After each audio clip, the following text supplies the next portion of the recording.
Bien, vamos a revisar otras informaciones. La gratuidad en la reforma educacional ha generado un nuevo foco de polémica entre los rectores y el Ministerio de Educación, mientras el Consejo de Rectores, el CRUZ, se resiste a aceptar una limitación en el crecimiento de su matrícula para el próximo año. Las universidades estatales apoyan este proceso. Sobre este tema conversamos con el rector de la Universidad de Antofagasta, vicepresidente del CUET, Luis Loyola. ¿Cómo está, rector? Muchísimas gracias por acompañarnos. Del Consejo de Universidades Estatales, ¿no? Exactamente, buenas tardes, Andrea. Bueno, me gustaría saber primero cuál es la evaluación que usted hace de la manera en que se ha manejado este proyecto de gratuidad a la educación superior, considerando que ya ha habido prácticamente 6 modificaciones o anuncios distintos respecto a cómo va a operar. Bueno, evidentemente todos estos antecedentes nos han llevado a cierta incertidumbre, lo que hemos señalado siempre a través de cada uno de los cambios que ha ocurrido. Pero ayer precisamente el Consorcio de Universidades del Estado analizó el tema de la gratuidad con detención y decidió adscribirse al sistema a partir del año 2016. Por una razón muy simple. Creemos que el país necesita una reforma educacional que implique un cambio de paradigma. Y ese cambio de paradigma implica cambiar de un bien de consumo en la educación a un derecho social. Y una forma de partir y de iniciar es precisamente con la gratuidad. Ahora, ¿bajo qué condiciones? Porque usted dice, bueno, decidimos adscribirnos a, pero todavía no está claro en qué condiciones se va a realizar. Porque hay una confianza. La confianza que nos ha dicho el Ministerio y el jefe de la División Superior es que nuestros presupuestos no se van a ver afectados durante el año 2016. Y además, un tema que hay que aclararlo yo creo que falta un poco de información y precisión en esto. Y es que se ha hablado mucho de que no podemos incrementar la matrícula. ¿Sí? La verdad es que incluso estamos por firmar un acuerdo, un protocolo entre el Consejo de Rectores y el Ministerio de Educación, porque en ese protocolo incluso señala que el incremento de matrícula va por 2 vías. Primero, porque hay carreras de nuestras universidades que están en régimen. Entonces, yo voy a poner el ejemplo de mi universidad. La Universidad de Antofagasta creó este año 2 carreras, artes escénicas y artes musicales. El próximo año pasan al segundo año estos niños. Entonces, obviamente tenemos incremento de matrícula. También creamos fono de biología, también significa incremento de matrícula. Y lo otro que también el Ministerio está de acuerdo en que hay proyectos que las universidades ya habían implementado para partir del año 2016. Y eso también implica un aumento de matrícula, pero siempre que haya estado programado como lo acabo de señalar. Ahora, ¿eso va a correr para las universidades del Consejo de Rectores, para todas? Y se lo pregunto porque veíamos hace algunos días al rector de la Universidad Católica, Ignacio Sánchez, cuestionando justamente esta limitación en el número de estudiantes y las matrículas y poniendo en duda si es que la Universidad Católica se iba a sumar a este proyecto de gratuidad a la educación superior. Bueno, yo creo que hay un tema que también es importante señalar. Cada universidad es dueña de adscribirse o no al sistema durante el año 2016, porque precisamente lo que viene ahora está en la etapa de simulación de los recursos que va a recibir cada universidad.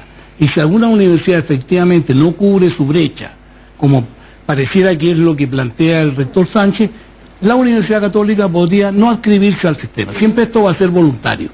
Entonces, desde esa perspectiva, nosotros creemos, sí, como universidades del Estado, que nos corresponde apoyar una política pública. Y en eso es lo que hemos decidido abiertamente. Ahora, dentro de los distintos anuncios que se hizo y la manera en que se fue modificando el proyecto, donde inicialmente consideraba solamente a las universidades del Consejo de Rectores, posteriormente se abrió a la posibilidad de ciertas universidades privadas con algunos requisitos, ¿usted cuál es el proyecto que considera es el mejor para poder avanzar a partir del próximo año si es que se cumplen los plazos que se han yo creo que comprometido? Hay un aspecto central. El Estado, primero que nada, tiene que ayudar a las universidades estatales y en general a las universidades públicas. Eso es lo que hace cuando habla de la Universidad del Consejo de Rectores. Aunque no todas son universidades del Estado, públicas. No, pero son públicas. Entonces, claro, ejercen una función pública de hace años. Las 25 pero en términos de propiedad, para dejar claro, porque ahí también ha habido cierta polémica, diciendo, bueno, no todas las universidades del CRUZ son universidades estatales.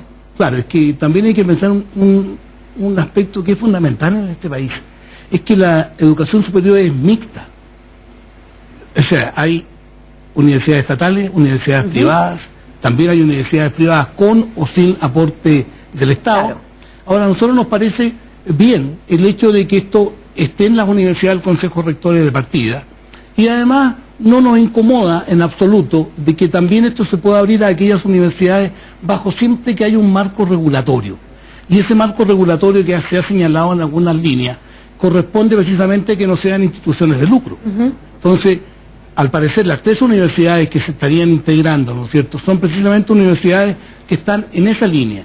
Son universidades, ¿no es cierto?, que no tienen sociedades, son universidades que tienen un número importante de estudiantes de los 5 primeros deciles, como el caso de la Universidad Alberto Hurtado, la Universidad Diego Portales, ¿no es cierto? Entonces, bueno, creemos que si está la posibilidad de abrirse, nosotros nos parece bien. ¿No veo como un problema el hecho de que eso implique, por ejemplo, bajar el número de cobertura o el porcentaje de cobertura que se había planteado originalmente para los estudiantes de las universidades del CRUT?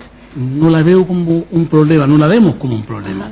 Lo que nosotros vemos positivo es que se implemente, que no es lo que nosotros quisiéramos, porque efectivamente esto se está implementando a través de la ley de presupuesto, claro, a través de los aranceles de referencia.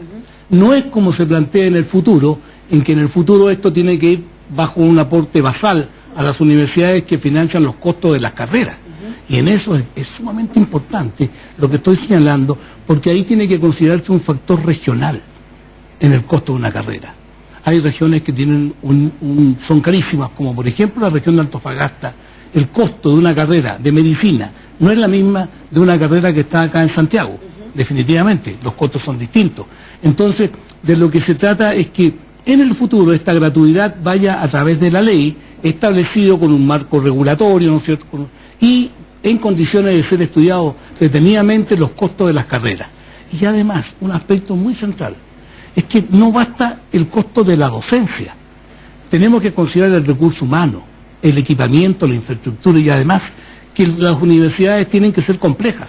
¿Qué significa eso? Que tenemos que desarrollar investigación. ¿Por qué? Porque nuestros estudiantes de pregrado también participan en este proceso. Que ha sido también uno de los requisitos que se ha planteado dentro de los 3 años de acreditación, por ejemplo, que se estaba planteando para las universidades privadas. Conversaba hace algunos días con el rector de la Universidad de Talca, también miembro del CUET, y él decía que se ha generado de parte de algunas universidades privadas la sensación de que ellas están absorbiendo a gran parte de los estudiantes más vulnerables del país y que eso en realidad no era así. ¿Cómo lo ve usted? Él decía, aquí las regiones son las que tenemos la mayor cantidad de estudiantes en situación de vulnerabilidad del país. Bueno, efectivamente lo que señala el rector Álvaro Rojas es efectivo. Las universidades son las que tenemos la mayor cantidad de estudiantes de los primeros deciles, en general. No es el caso de Antofagasta, porque Antofagasta es una situación muy particular. Claro. Tiene remuneraciones altas, ¿no es cierto?, dado en consecuencia, pero sí el resto de las regiones efectivamente así es. Son las de mayor vulnerabilidad. Y de hecho, ¿no es cierto?, uno ve universidades como la Católica de Temuco, por ejemplo, que tiene más del 75% de estudiantes de los 5 primeros deciles, ¿ya? Entonces, hay una labor importante y el Estado tiene que contribuir para que los talentos puedan llegar a la universidad. Sin embargo, el argumento de algunos rectores de universidades privadas aquí en la región metropolitana ha sido justamente que ellos son los que están absorbiendo la mayor cantidad de estudiantes vulnerables y que el hecho de dejarlos fuera de este beneficio de gratuidad entonces estaría perjudicando directamente a esos sectores. ¿Eso no es tan cierto? No, aquí hay un tema que es central. No nos olvidemos que es el Estado el que está financiando, son platas públicas. En consecuencia, como platas públicas, tienen que haber un marco regulatorio para que puedan participar, estoy de acuerdo, todas las universidades que cumplan con este marco regulatorio, o sea, que no lucren, ¿no es cierto?, que sean universidades complejas, ¿ya?, que sean universidades en que haya participación también de la comunidad en la gestión de la universidad. Pero ha sido también, perdón, rector, un punto cuestionado por algunas universidades y por algunos rectores, el decir que dentro de las condiciones esté este compromiso de participación de las distintas instancias al interior de la universidad y que consideran que el Estado no debiera o no tendría por qué regular lo que sucede en términos del manejo interno en las universidades, la democratización o las instancias justamente de participación. El sentido es que si vamos a cumplir una función pública, la función pública significa que es para todos. No es una función privada. Si es una función privada es para algunos. Esta es pública. En consecuencia, como tal, toda la comunidad puede estar puede ser la partícipe, ¿no es cierto?, de lo que significa la generación en el caso de lo que estamos comentando de las universidades. Rector, ¿qué pasa con los plazos? Escuchábamos a la ministra del Piano hace algunos días anunciando que va a quedar la discusión respecto al proyecto propiamente tal para fin de año prácticamente, debido a que primero se tiene que definir lo que va a pasar con la ley de presupuesto y posteriormente, cuando ya está claro lo que va a ocurrir en términos de fondos para el proyecto, ahí se va a poder empezar a ya tener más claridad de lo que va a suceder con este proyecto de gratuidad. ¿Usted cree viable que pueda comenzar a regir a partir del próximo año o más bien tiene la sensación de que esto podría postergarse? Yo creo que aquí hay dos cosas en su pregunta. La primera de ello es, creo que hay una enseñanza. Yo creo que el hecho de postergar la presentación de los proyectos, porque la verdad es que no va a ser uno solo, debería ser más de uno. Hay que ver que es más difícil un tema de esa naturaleza. Esto da un periodo en el cual puede haber mayor discusión del proyecto a presentar. Y es efectivamente lo que está ocurriendo. O sea, nosotros como universidades del Estado acabamos de terminar un informe de qué nos parece el proyecto presentado, y segundo, una serie de propuestas para mejorarlo. Entonces, esto significa que ahora esto mismo que acabamos de hacer lo vamos a llevar a nuestras comunidades para que los estudien y hagan las observaciones. En consecuencia, va a ser un proyecto que puede haber mayor participación en su generación. De hecho, hoy día me acabo de enterar que se ha formado un comité consultivo en el Ministerio con yo diría de alguna manera expertos en educación que van a contribuir a mejorar la presentación del proyecto. Pero eso va a implicar quizás ampliar los plazos. Obviamente, entonces ahora el proyecto se va a presentar en diciembre. Y bueno, ¿Pero va a ser factible entonces empezar a aplicarlo a partir del próximo año? Es decir, no, a partir de 2016 no. Tendría que ser a partir del 2017. Ya, ¿usted considera que es mejor hacer ese aplazamiento para poder establecer un mejor proyecto? Yo creo que es una buena elección, en el sentido de ir más lento, con paso más seguro y más participativo en lo que significa el proyecto a presentar. Perfecto, rector Loyola, muchísimas gracias por acompañarnos aquí en Canal 24. Andrea, muchísimas gracias a ustedes por la invitación, muy agradecido. Que esté muy bien.